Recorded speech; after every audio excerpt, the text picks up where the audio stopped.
नमस्कार। सोचिए, ग्रहों की चाल और गति, जिसे आज दुनिया एस्ट्रोफिजिक्स के नाम से जानती है, आज से हजारों साल पहले भारत के लोग बड़ी आसानी से इन ग्रहों के बारे में पता लगा लेते थे।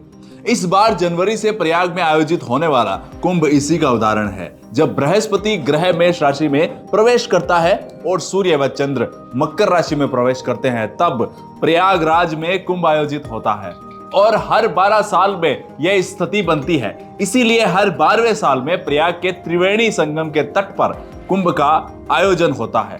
धर्माचार्यों का कहना है कि सनातन में विज्ञान और संस्कृति हमेशा साथ साथ चलते हैं। कुंभ भी इसी का उदाहरण है। हमारे यहाँ त्योहार, पर्व, परंपरा के साथ एक कहानी जुड़ी होती है। तो आइए जानते हैं कुंभ के पीछे ऐसी कौन सी कथा है, क्यों कुंभ स्नान का इतना महत्व है और किन किन स्थानों पर कुंभ मेला लगता है।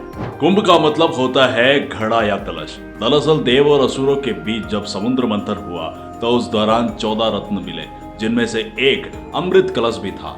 इस अमृत कलश को प्राप्त करने के लिए देवताओं और दैत्यों के बीच युद्ध छिड़ गया। स्थिति बिगड़ते देख देवराज इंद्र ने अपने बेटे जयंत को संकेत दिया और जयंत अमृत कलश को लेकर वहां से निकल गया। इस पर देवताओं और दैत्यों के बीच 12 दिनों तक भयंकर युद्ध चला। युद्ध के दौरान अमृत कलश को सुरक्षित रखने में बृहस्पति, सूर्य और चंद्रमा ने मदद की और असुरों के हाथों में जाने से कुंभ को बचाया। लेकिन युद्ध की उथल पुथल के बीच कुंभ यानी कलश से कुछ बूंदें अलग अलग 4 स्थानों पर गिरी। इनमें से एक गंगा तट हरिद्वार में, दूसरी त्रिवेणी संगम प्रयागराज में और तीसरी शिप्रा तट उज्जैन में और चौथी गोदावरी के तट नासिक में गिरी।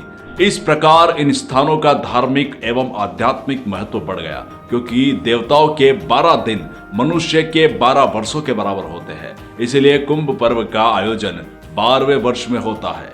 अथर्ववेद के अनुसार मनुष्य को सर्व सुख देने वाला पर्व है कुंभ। कुंभ में स्नान पर्व का भी अपना महत्व होता है।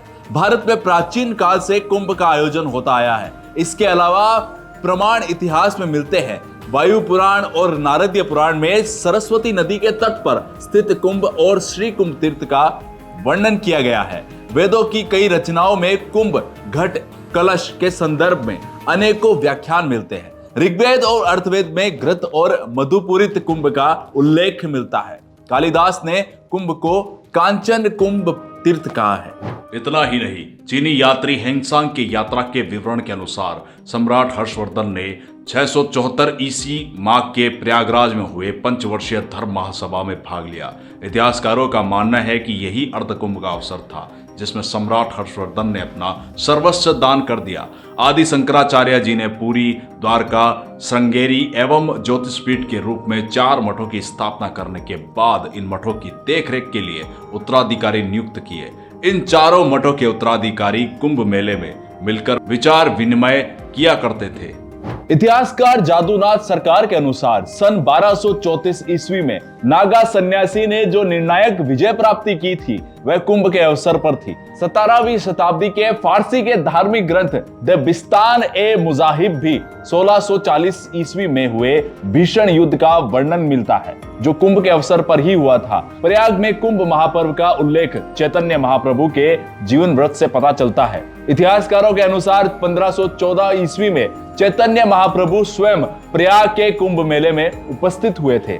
14वीं शताब्दी के सरस्वती गंगाधर की मराठी पुस्तक गुरु चरित्र में नासिक में आयोजित होने वाले कुंभ मेले का विस्तृत वर्णन मिलता है। नासिक से ही प्राप्त एक ताम्रपत्र में नासिक में आयोजित होने वाले कुंभ महापर्व का वर्णन प्राप्त होता है। कुंभ से जुड़ी सभी अपडेट्स के लिए हमसे जुड़े रहिए। भारत रफ्तार के साथ। धन्यवाद।